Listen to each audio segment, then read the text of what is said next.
하나님 말씀은 여호수아 13장 1절에서 14절입니다. 구약 339쪽입니다. 여호수아 13장 1절에서 14절까지 구약 성경 339쪽입니다. 우리 다 같이 1절부터 14절까지 다 같이 읽겠습니다. 시작. 여호수아가 나이가 많아 늙음에 여호와께서 그에게 이르시되 너는 나이가 많아 늙었고 얻을 땅이 매우 많이 남아 있도다. 이 남은 땅은 이러하니 블레셋 사람의 모든 지역과 그술 족속의 모든 지역 곧 애굽 시올 시내에서부터 가나안 사람에게 속한 북쪽 에그론 경계까지와 블레셋 사람의 5 통치자들의 땅 곧 가사 족속과 아스돗 족속과 아스글론 족속과 가드 족속과 에그론 족속과 또 남쪽 아위 족속의 땅과 또 가나안 족속의 모든 땅과 시돈 사람에게 속한 무아라와 아모리 족속의 경계 아벡까지와 또 그발 족속의 땅과 해 뜨는 곳에 온 레바논 곧 헤르몬산 아래 바알갓에서부터 하맛에 들어가는 곳까지와 또 레바논에서부터 미스르봇 마임까지 산지의 모든 주민 곧 모든 시돈 사람의 땅이라.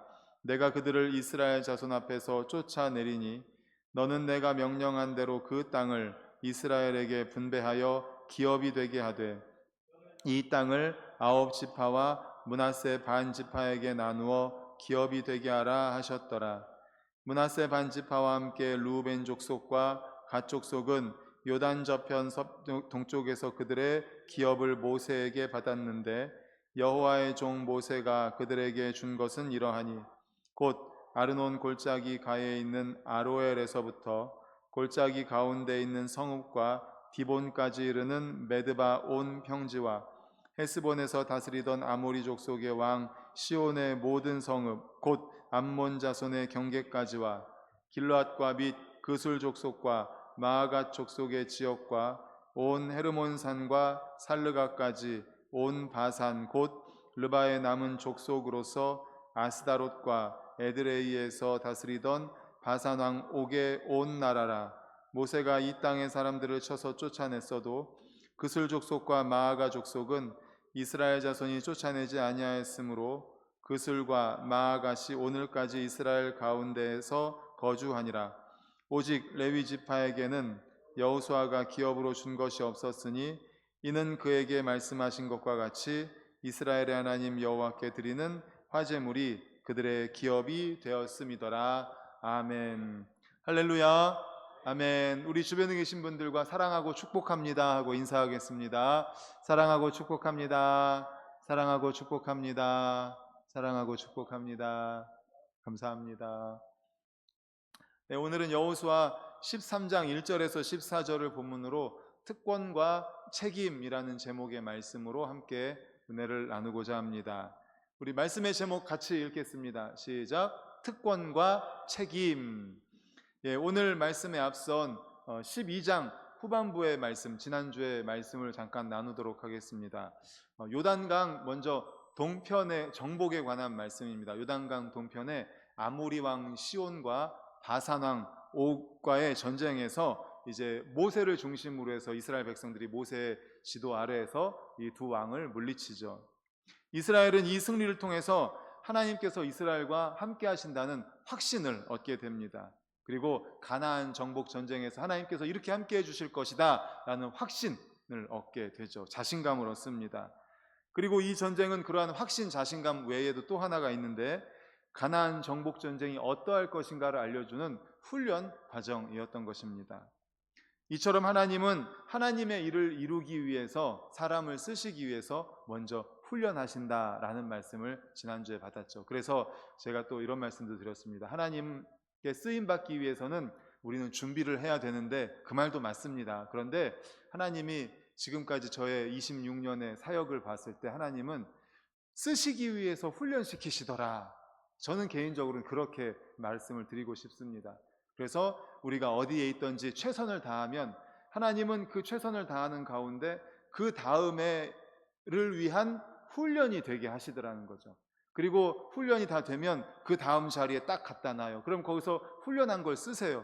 그러면서 또 다시 또 다른 역할을 맡기시면 또 훈련을 하면 그 다음에 또 맡기시고, 이런 식으로 하나님은 훈련을 통해서 사람을 쓰신다. 그래서 우리도 우리가 있는 자리에서 최선을 다하는 것이 훈련에 임하는 자세이고, 또 그런 가운데 하나님의 역사를 경험하게 됩니다. 쓰시는 하나님, 우리가 쓰임 받을 때에 그냥 쓰임 받는 게 아니에요. 하나님이 함께 하십니다. 은혜를 베풀어 주시고 역사를 베풀어 주세요. 너무나 감사한 일이죠. 그리고 두 번째 메시지는 뭐였냐면, 이제 요단강 서쪽 편을 정복한 왕이 무려 31왕이다 라는 말씀을 받았습니다.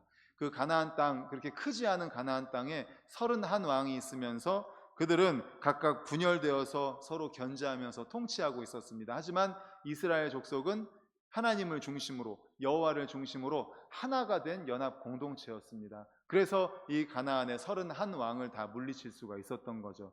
그래서 하나가 되는 게 중요하다라는 말씀을 두 번째 메시지로 받았습니다. 이제 오늘 본문으로 들어가려고 합니다. 말씀드린 것처럼 이스라엘은 이제 7년여의 그 정복 전쟁을 통해서 가나안의 주요 거점들을 다 정복을 합니다. 그리고 일단 이스라엘의 전 민족 차원의 1단계 전쟁은 여기서 종료가 됩니다. 그런데 이스라엘이 하나님께서 약속하신 땅 전체를 다 정복했느냐? 그렇지 않다라고 말씀합니다. 남아있는 땅이 있습니다. 그러니까 원주민들이 아직 남아있는 거죠. 그 땅이 바로 2절에서 6절이 바로 그 땅입니다. 어디에서 어디 남아있고 어떻게 남아있고 하는 게 2절에서 6절이에요. 이제 이스라엘은 이들 땅을 각 지파별로 자기 지파에 남아있는 가나안 족속들을 자기들이 알아서 이제 물리쳐야 되는 상황이 된 거죠. 그런데 이스라엘은 나태와 불신앙으로 가나안을 완전히 정복하지 못하다가 언제 되어서 완전히 정복하냐면 다윗 왕 때에, 다윗 왕 때에 이르러서야 비로소 완전히 가나안을 정복하게 됩니다. 우리 1절 말씀을 다 같이 우리 화면 준비했습니다. 1절 같이 읽겠습니다. 시작. 여호수아가 나이가 많아 늙음에 여호와께서 그에게 이르시되 너는 나이가 많아 늙었고 얻을 땅이 매우 많이 남아있도다. 아멘. 끝에 뭐라고 말해요? 얻을 땅이 매우 많이 남아있도다. 가나안 정복전쟁, 7년여의 가나안 정복전쟁으로 31왕이라는 그 많은 왕들을 물리쳤지만 일단은 종료했지만 아직 땅이 남아있다라는 겁니다. 아직 그 땅의 족속들을 완전히 몰아내지는 못했다라는 것이죠. 그런데 말씀에서처럼 이렇게 땅을 완전히 정복하지 않았습니다. 그 땅의 족속들을 다 몰아내지 않았습니다. 그런데 하나님께서는 왜 1차적으로 그 정복 전쟁을 종료시켰을까요? 이유가 무엇일까요? 그들이 게을러서일까요? 아니면 하나님께서 이스라엘 백성들을 더 이상 도울 능력이 없어서일까요? 왜일까요? 여기서 주시는 첫 번째 메시지가 있습니다. 그 이유입니다.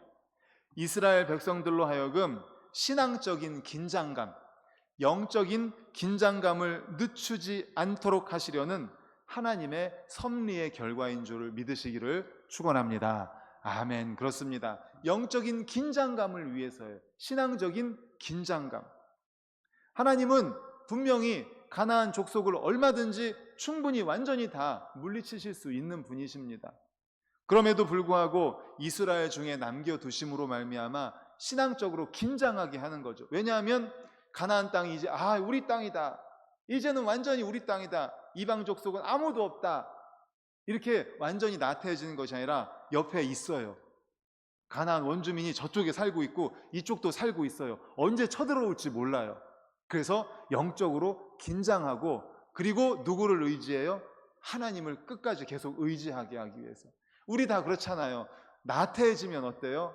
하나님을 멀리하게 되는 게 정말 인간의 본성 아닙니까? 그래서 출애굽기 23장 30절에도 이렇게 말씀합니다. 우리 화면 보고 읽겠습니다. 시작. 내가 번성하여 그 땅을 기업으로 얻을 때까지 내가 그들을 내 앞에서 조금씩 쫓아내리라. 아멘. 이미 출애굽기를 통해서 이렇게 말씀을 하셨습니다. 조금씩 쫓아내겠다라는 겁니다. 단번에 몰아내셔서 완전히 가나안 땅을 한 번에 단번에 딱 몰아내고 가나안 땅 완전히 너희 거다 한 번에 딱 주셨다면 어떻게 됐을까요? 이스라엘 백성들은 그 고마움, 감사함을 모를 거예요. 그리고 우리가 얼마나 하나님께 은혜를 받았는지도 모르고 나태해져서 하나님을 의지하지 않고 또 역동적인 신앙, 바른 신앙을 가지기가 어려웠을 것입니다. 사랑하는 성도 여러분, 우리가 잘 아는 것처럼 흐른 물에는 이끼가 낍니까? 안 낍니다. 흐르는 물에는 이끼가 안 낍니다. 하지만 고여 있으면 물이 어떻게 돼요? 썩게 되어 있습니다. 이게 자연의 섭리고 하나님의 섭리입니다. 그 다음 PPT 보여주십시오.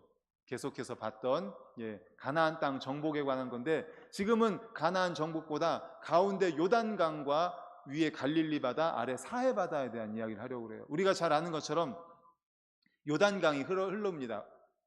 그런데 위에는 갈릴리 바다가 있고, 갈릴리 호수인데 너무 커서 갈릴리 바다라고 했잖아요. 그리고 아래는 사해 바다가 있어요. 그런데 갈릴리 바다는 정말 살아있는 그런 호수, 생물도 많이 살고 물고기도 살고 주변에는 꽃과 나무, 동물들도 많이 있어요. 그런데 사해 바다는 뭐예요? 죽은 바다예요. 왜 그럴까요? 갈릴리 바다는 물을 받아들이고 내보내요. 물이 흘러가요. 역동적으로 계속 흘러갑니다. 움직임이 있어요. 긴장감이 계속 있는 거죠. 사해 바다는 물을 받아들이고 가만히 있는 거예요. 내보내지 않고 고여 있는 거예요. 그래서 썩는 건 아니지만 완전히 죽은 바다가 되는 거죠. 사해 바다. 바로 이겁니다. 옛날 영국에서 멀리 떨어진 북극해에서 청어잡이를 하는 어부들에게 고민이 있었습니다. 북극에서 청어를 잡아다가 그 청어를 영국으로 산채로 어떻게 하면 운반할 수 있을까 하는 고민이 있었습니다.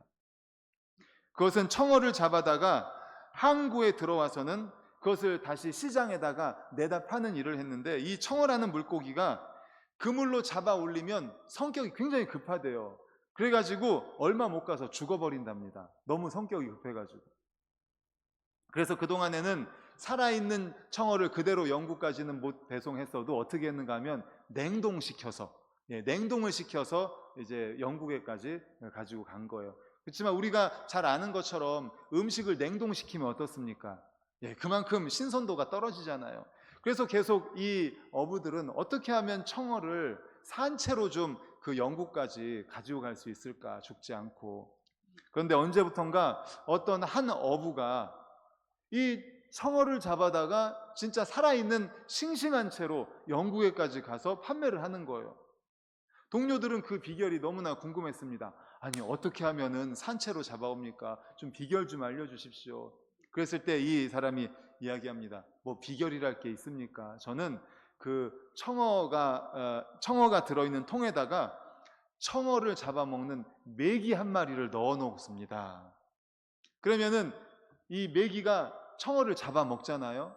몇 마리는 죽을 거예요. 잡아먹힐 거예요. 하지만 나머지는 잡아먹히지 않기 위해서, 살기 위해서 발버둥을 친다는 거예요. 그 안에서, 그 통 안에서 살기 위해서 발버둥을 치니까 그 산채로 영국에까지 간다라는 겁니다. 어부들이 에이, 말도 안 되는 소리라고 하면서 대부분 믿지 않았답니다. 그런데 그 말을 그래도 믿은 몇몇 어부들은 실제로 그렇게 해봤대요. 그러니까 실제로 청어가 아주 살아있는 채로, 싱싱한 채로 영국에까지 오게 되더라는 겁니다. 바로 이거죠. 긴장감입니다. 긴장감. 중세 교회, 우리가 잘 아는 대로 중세 어땠습니까? 교황이 최고의 권력을 가지고 있었어요. 세계를 호령하고 아무도 견제할 수 없었어요. 그러면은 그 시대에 복음이 널리 전파되고 정말 살아있는 하나님의 역사가 나타나고 그래야 되잖아요. 근데 어땠습니까? 중세 완전히 타락했잖아요. 완전히 타락했습니다. 변질되었습니다. 하나님을 완전히 떠났습니다. 이게 인간입니다. 이게 인간이에요. 인간. 정치도 마찬가지 아닙니까? 야당이 있어야 견제를 하는데 야당이 없으면 모두가 같은 편이니까 다 나라를 위해서 뭐 열심히 잘하겠지? 아니요, 그렇지 않습니다. 쉽게 부패한다는 것을, 독재한다는 것을 우리가 잘 압니다. 이게 인간의 악한 습성입니다. 이처럼 인간은 어느 정도의 긴장감이 필요합니다. 신앙도 마찬가지입니다. 우리 영적으로도 긴장감이 있어야 합니다. 그 긴장감이 우리의 신앙을, 우리의 삶을 건강하게 하고 하나님만 바라보게 하는 좋은 요인이 된다는 사실을 기억하시기를 축원합니다. 아멘. 그래서 하나님께서는 사도 바울과 같은 정말 위대한 전도자, 사도 바울 하면 얼마나 대단합니까? 사도 바울에게 무슨 그런 긴장감이 필요하겠어요? 그런데 안 그렇습니다. 사도 바울도 인간이기 때문에, 연약한 인간이기 때문에 긴장감이 필요했습니다. 우리 고린도후서 12장 7절을 같이 읽겠습니다. 화면 보고 시작. 여러 계시를 받은 것이 지극히 크므로 너무 자만하지 않게 하시려고 내 육체에 가시 곧 사탄의 사자를 주셨으니 이는 나를 쳐서 너무 자만하지 않게 하려 하심이라. 아멘. 하나님께서 이렇게 사도 바울에게도 육체의 가시를 주셨습니다. 자만하지 않게 하려고. 그렇습니다. 그는 압니다. 자신이 이런 육체의 가시, 학자들은 말하죠. 안질이라든지 간질병이 있었을 것이다라고 하는 그런 것이 없었다면 사도 바울도 자신이 아는 거예요. 자만했을 것이다. 자기는 교만했을 것이다. 타락했을 것이라는 걸 자신도 알아요. 그래서 하나님이 간절하게 3번이나 기도했는데 응답해 주시지 않았죠. 육체의 가시를 제거해 주시지 않았던 겁니다. 영적인 긴장감을 위해서. 오늘 우리 주위에 우리를 대적하고 핍박하는 자를 다 멸하지 않고 남겨두신 것도 바로 이와 같은 이유 때문입니다. 왜냐하면 하나님께서는 우리를 핍박하는 자들을 우리 신앙의 가시로 삼으셨기 때문입니다. 또한 우리에게도 응답받지 못한 기도 제목들이 있습니다. 우리가 기도하는데 모든 기도가 다 응답된다면 우리가 그렇게 간절히 기도할까요? 우리는 그렇지 않습니다. 우리는 너무나 연약한 인간이기 때문에 우리는 다 잘 압니다. 모든 기도가 다 응답된다면 우리가 정말 간절하게 새벽을 깨우며 수요일에 주님 앞에 나와서 어머니 기도에 나와서 그렇게 부르짖지 않을 겁니다. 우리는 그렇게 연약한 인간이에요. 기도 제목을 그래서 남겨두신 거죠. 가시로 남겨두신 거죠. 그러므로 이런 하나님의 뜻을 깨달아 더욱 하나님을 바라보고 하나님만 붙잡을 수 있기를 간절히 소망합니다. 우리에게 영적인 긴장감을 위해서, 신앙적인 긴장감을 위해서 남겨두신 것들, 가나안 땅에 그 원주민들을 남겨두셨고 우리에게도 그런 영적 긴장감을 위해서 남겨두신 것이 있다면 하나님의 섭리, 하나님의 뜻을 이해하면서 우리가 더욱 긴장하고 또 하나님 앞에 더 매달려서 하나님 정말 간절한 마음으로 기도함으로 말미암아 하나님의 뜻을 깨닫고 섭리를 깨닫고 정말 성숙한 신앙으로 더 나아가는 우리 성도님들 되시기를 간절히 축원합니다. 아멘. 아멘. 이어서 우리 8절을 같이 읽겠습니다. 8절입니다. 시작. 므낫세 반 지파와 함께 루벤 족속과 갓 족속은 요단 저편 동쪽에서 그들의 기업을 모세에게 받았는데 여호와의 종 모세가 그들에게 준 것은 이러하니. 아멘. 요단강 동편에 먼저 기업을 받은 세 족속이 있습니다. 루벤, 갓, 므낫세 반 지파. 요단강 동쪽에 기업을 받았습니다. 그런데 이것은 요단강 동편 땅이 완전히 그들의 몫으로 확정된 것은 아닙니다. 그들이 요단 동편을 차지하기 위해서는 어떻게 해야 됐어요? 이제 요단 서편으로 가서 정복전쟁에 제일 먼저 앞서서 가야 했습니다. 그들은 성읍과 가축의 우리를 지어 여자들과 유아 및 가축들을 거기에 두고 남자들은 무장을 하고 요단강을 건너가서 제일 앞장서서 가나안 정복전쟁을 해야 했습니다. 이처럼 그들에게는 특권이 있었습니다. 무슨 특권이에요? 요단강 동쪽이라는 정말 좋은 땅을 제일 먼저 받은 특권이 있었습니다. 루벤, 갓, 므낫세 반 지파. 그런데 그 특권에는 책임이 따른다는 것입니다. 어떤 책임입니까? 나머지 9지파 반을 위해서 나아가서 정복 전쟁에 제일 먼저 앞장서야 하는 그런 책임이 있었던 것입니다. 그렇습니다. 우리에게 특권이 있다면 그 특권만을 누려서는 안 되고 특권에 따르는 책임을 우리가 감당해야 한다는 것입니다. 우리는 어떤 특권을 받았습니까? 어떤 큰 특권을 받았는가 하면 하나님의 자녀라는 특권을 받았습니다. 죄에서 구원받아 하나님의 자녀가 되었습니다. 더 이상 죄인이 아닙니다. 우리는 하나님의 거룩한 자녀인 줄로 믿습니다. 아멘. 요한복음 1장 12절 우리 화면 보고 같이 읽겠습니다. 시작. 영접하는 자 곧 그 이름을 믿는 자들에게는 하나님의 자녀가 되는 권세를 주셨으니 아멘. 그렇습니다. 우리는 하나님의 은혜로 말미암아 이제는 죄의 노예가 아니라 하나님의 자녀라는 권세, 특권을 얻었습니다.